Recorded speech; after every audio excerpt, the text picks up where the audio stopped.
And there we go. Liam Lawson, 2025. He's a Red Bull racing driver. We knew it was going to happen. And it still probably has come to a shock to a number of Liam Lawson fans themselves. But no doubt to Yuki Tsunoda fans who will feel very hard done by once again as he has been overlooked for that second seat at Red Bull. But of course, we'll touch on that shortly into the reasons why he's potentially missed out on that spot. But Lawson, I'm so happy this man is on the grid for next season. I didn't care if it was in Red Bull or RB. I just wanted him in an F1 car for next year because I really like what I've seen in a short amount of time that we've had Lawson in F1. In his short stint in 23 and now at the end of 2024. And I think that's what Red Bull have also looked at as well. Now, people will look at the results and they'll go, well, we only scored in 2 races in those 6. He didn't out-qualify Yuki comfortably. Yuki actually out-qualified him. But there's a number of caveats to that. There's, at the end of the day, RB are known to be strategically poor with their strategy decisions. I mean, look at Abu Dhabi. He went in there, was about to score points into his pit stop, and they decided to not put the tyre on correctly. And there we go, 10-second stop-go penalty and an early retirement for him. So he could have scored in 3 races out of the 6 that he participated in.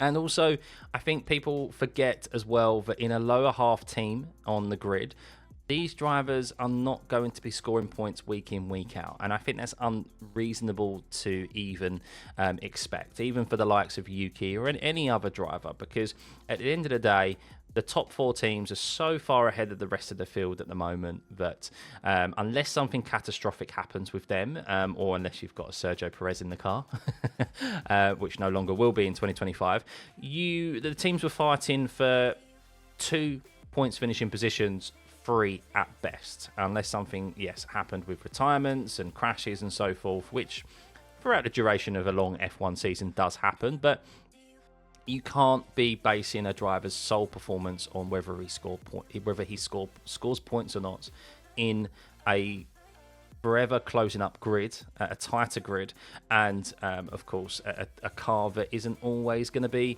the quickest in the midfield week in, week out. And that has been the case for RB, and Liam found that out in Mexico where the car wasn't particularly quick. But he still got his elbows out and wasn't bullied by Sergio Perez. He still showcased some defensive driving against Colapinto, utilising the rules to his own advantage, being ahead at the apex and defending fairly. And in the drive in Brazil where he scored points, and then of course Abu Dhabi, and then he qualified well in the sprint race in Qatar. Yes, that whole weekend didn't go too well for him, and Vegas was his poorest out of the 6 races where he just wasn't up to speed there compared to his teammate. That is the one weekend where Yuki really did beat and comprehensively have the better of Liam Lawson. But I think with what I've seen from him, I think he's got great I think he's got good will-to-will knowledge, great racing. He knows, as we've just mentioned, how to defend. He's not willing to be bullied by Sergio Perez, Fernando Alonso, these older guys who have been in F1 for quite some time. And I don't think he's going to be bullied when he goes into Red Bull as well. And I think that's probably what they've looked at, Helmut Marko and Christian Horner. They've looked at the mental fortitude of this guy who's had a limited amount of time, a very limited amount of time to prove himself, which he has evidently done. He's also had it not the easiest in his motorsport career. Of course, he wasn't born with a silver spoon in his mouth. Didn't have a rich parent to support him through his motorsport career. Had to go out, get sponsorships, and that is very high pressured environment as well, because if you don't back those sponsorships up, well, the sponsorship backing with performances, then you're ended up losing those sponsorships and your motorsport career could be over very quickly.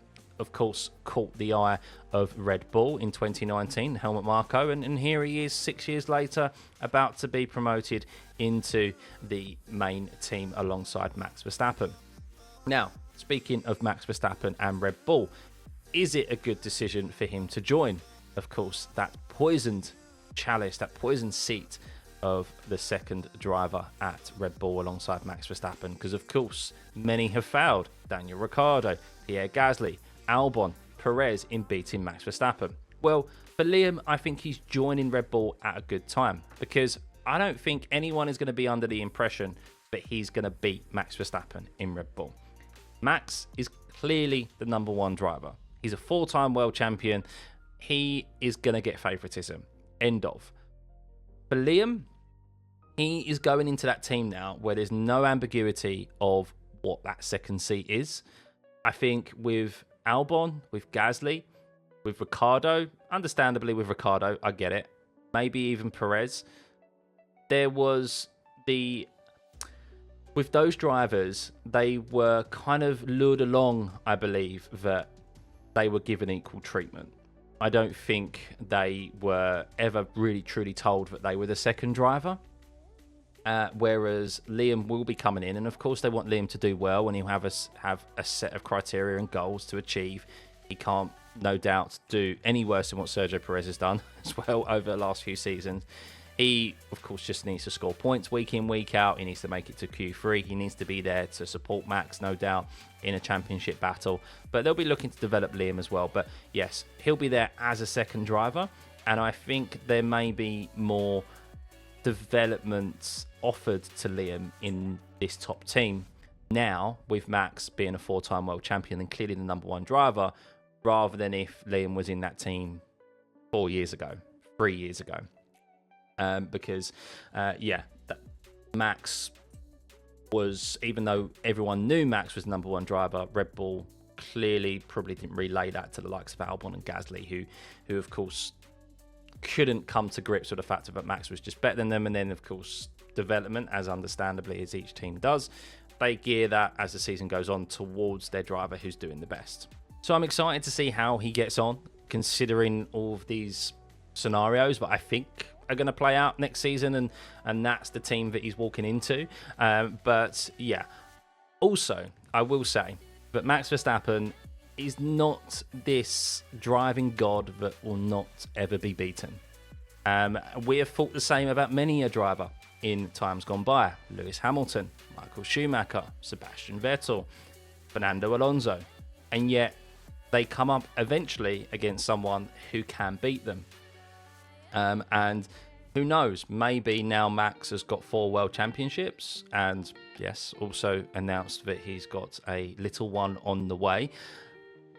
He may not be as quick as he used to be, and Liam Lawson may arrive and be on the pace of Max Verstappen pretty sharpish.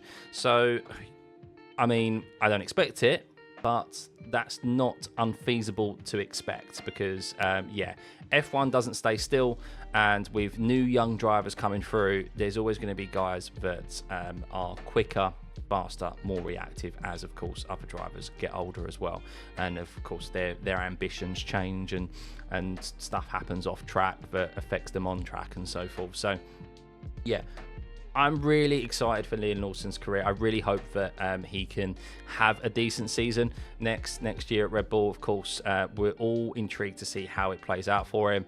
It could go terribly wrong, but it also could go very, very well.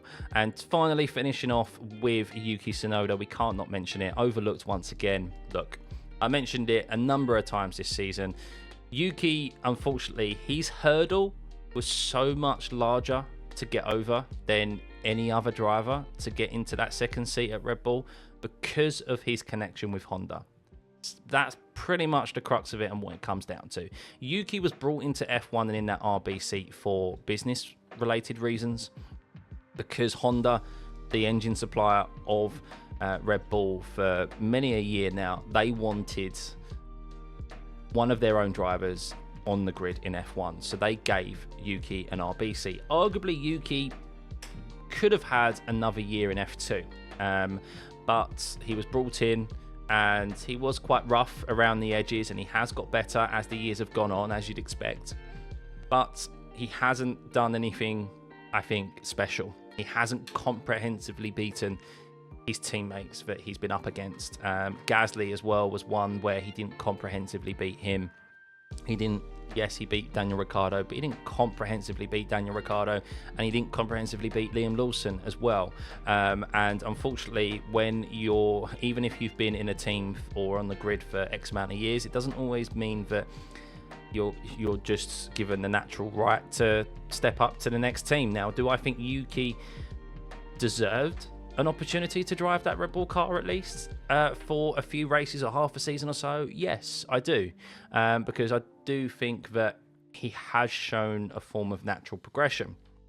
But I'm also not sad to see Liam Lawson in that seat, as for reasons I've just mentioned. But for Yuki, yeah, because of that connection with Honda, that partnership coming to an end in 2025, which coincidentally Yuki's contract has been extended to, and no doubt won't be extended beyond that, as he would have been at the team for the Red Bull Junior team for 5 years. He just had to do something special, which he wasn't really able to do. He had an okay year, he had an okay season, but it wasn't a great season. It was a better season than what has previously come before, but it wasn't a great season, and something to unfortunately bridge that hurdle that was his connection to Honda. That's pretty much what it comes down to. Look, there have been plenty seats that have been occupied in the past in F1 history where drivers are there for business related reasons, because they're there to appease sponsorships, they're there to appease engine suppliers and so forth. And unfortunately for Yuki, he has fallen into that category. He is probably better than a number of drivers who have been in seats for those reasons before. He's definitely better than Lance Stroll, as an example. And yeah, for Yuki, he needs to really kind of not tear himself away from Honda. Of course, Honda are moving to Aston Martin, but look, Alonso isn't going to go anywhere anytime soon. Stroll isn't going to go anywhere anytime soon, is he? So he really needs to tear himself away from RB and really needs to respond next season positively, because he can't let himself get down in the dumps. No doubt he's going to feel very low over this winter period now and this off season that he's missed out on this opportunity, but he needs to come back strong next year and make Red Bull rue the decision of overlooking him. And look, who knows, we've seen drivers obviously fall foul to that second Red Bull seat and be swapped out midway through the season. Maybe that happens with Liam Lawson, so Yuki needs to keep his chin up and he needs to still put in the performances that show to Helmut Marko and Christian Horner that he deserved an opportunity in that car, and that he still deserves an opportunity, even if, because Liam may hit a slump at some point and they may decide to swap him out. I'm not sure if Red Bull will do that unless it's something catastrophic like Perez level performances, but that's what he needs to do, and also to prove to other teams up and down the grid for 26 that he is worth signing. If Red Bull, that opportunity isn't presented to him.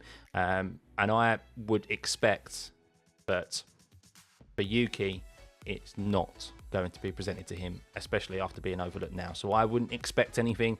If it happens midway through the season, happy days, I'll take the opportunity, but don't expect it. Go out there, prove yourself next year, make them rue the decision to overlook you, and yeah, go to another team and then give them some hurt in another team and go, see, you should have signed me. But overall, bringing it back to Lawson, I'm super happy, and I'm thoroughly looking forward to 2025 now, guys, and I hope you are too. Let me know what you think in the comments below. Fully expecting a bit of Liam support and, of course, Yuki support. Understandable, but yeah, let me know what you think in the comments below. But 2025, once again, shaping up really, really well.